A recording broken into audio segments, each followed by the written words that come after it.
name from the past, isn't it? You remember that? Count off their heads and all the bloodletting, the Jacobins and all that sort of thing? No. And eventually, this group depends and wants with the Whigs, which were anti-Democrat, they wanted a certain amount of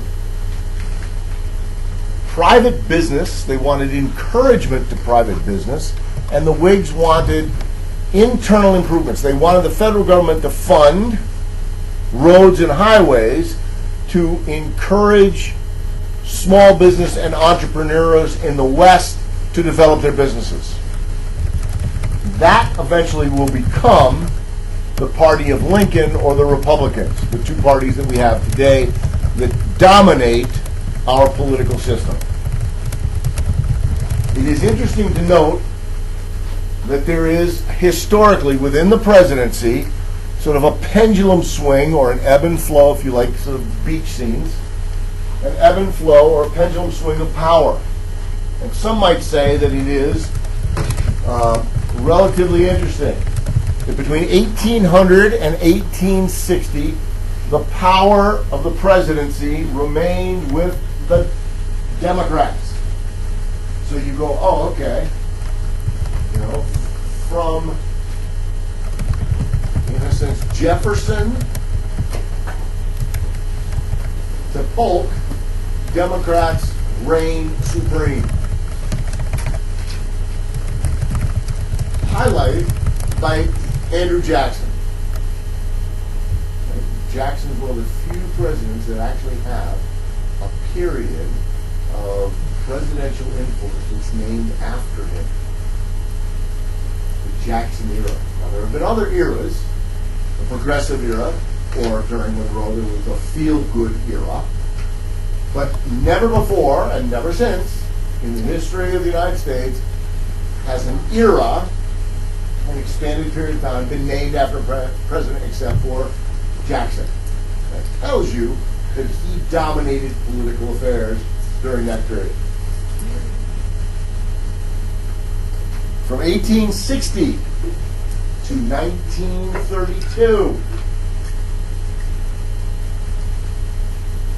An occasional Democrat,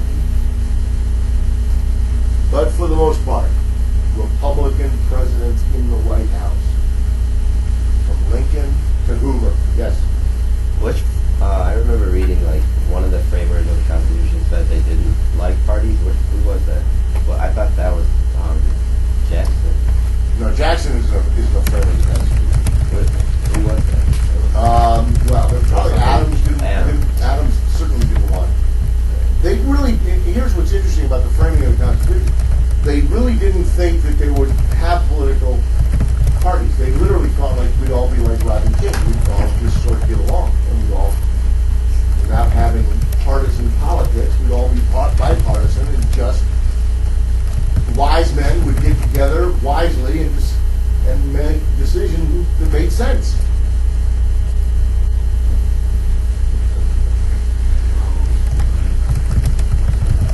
You guys know Snookie and nobody else. Wise men get together. Wise choices. I don't know. I don't think it was any different then, necessarily, and I don't think it's that different now. I will say this, now, because some of you probably think, geez, Mr. Kennedy, you feel condescending about our generation. No kidding. But there is a reason,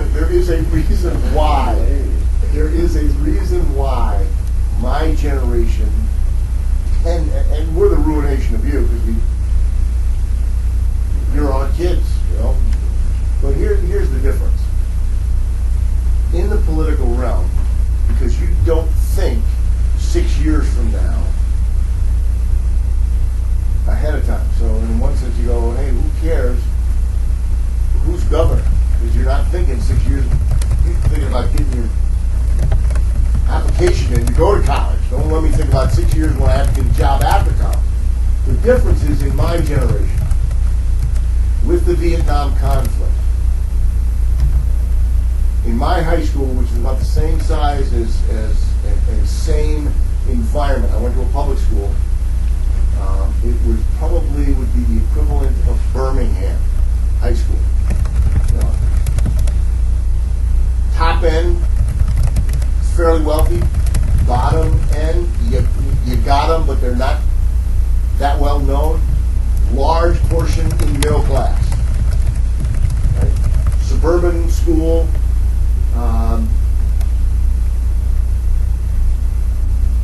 But there was not a single class that we were sitting in from the time I entered 9th grade that you didn't know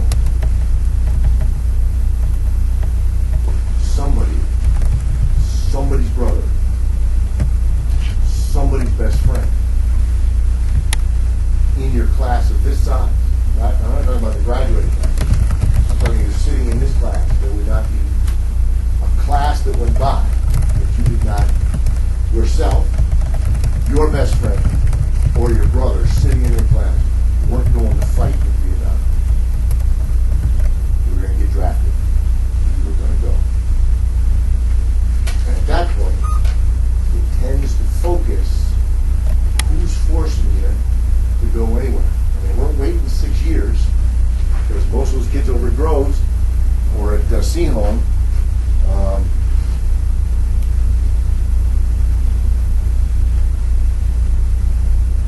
did not have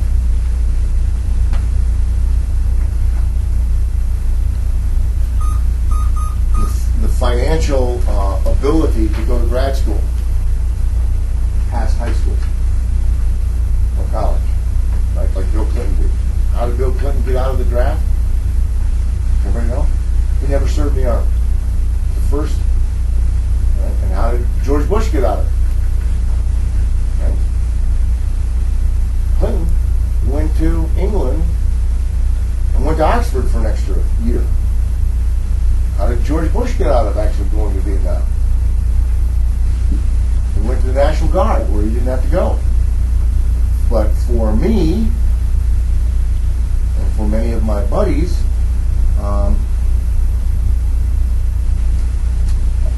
you went. You went? I didn't go. Because my draft number, here's the luckiness about me. My draft number was 149. It's the number you pulled out, and they literally, it was like a lottery. There was a big drum. Are you familiar with this, or is this the first time you ever heard? It was a big drum. It was a big drum. Oh, it was the worst lottery of your life. And based on your birthday, they would pull a little ball with a number on it. And they'd start off with January 1st. So go into this big, and it had 365 days. July 1st. 365. So they'd take this lottery out. And if you had, and then they would take a certain number of people from your area to fill their quota for the military.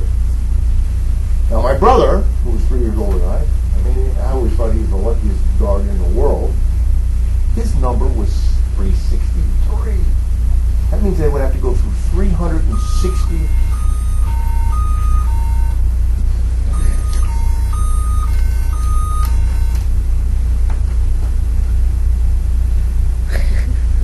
They would have to go through 363 birthdays. And does everybody, let me try to explain this. So, let's say in this particular area of Beverly Hills, there were 25 kids that were born on July 1st. And if your number was number 1 that was picked out and your birthday was July 1st, they would take all 25 of you that were born on July 1st and you were going to be drafted. Now, they had a quota for each particular area of Beverly Hills. So they might fill their quota by the third pick or the third number that they pulled out. They go, okay, we needed for this year, we needed 185 young men from Beverly Hills to go into the Army. The first 3 dates we picked, it was unbelievable. The government got lucky because your parents had a lot of babies on those particular days, and our quota is filled. So everybody else in Beverly Hills is going, whoosh, shoo. Hopefully the war will get over.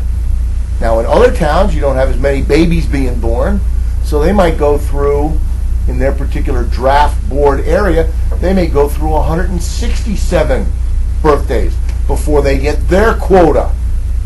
Is that making sense so far? My brother, fairly populated area of Albany, New York, near a suburb of Albany, New York, he gets 363. He knew right away, he ain't going.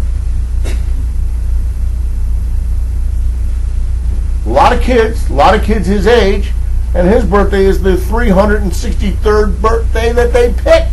He's not going. His younger brother, 147. And up until that time, the year before me, they went to 157. I'm sitting as a junior in high school going, dang. I'm going to Da Nang.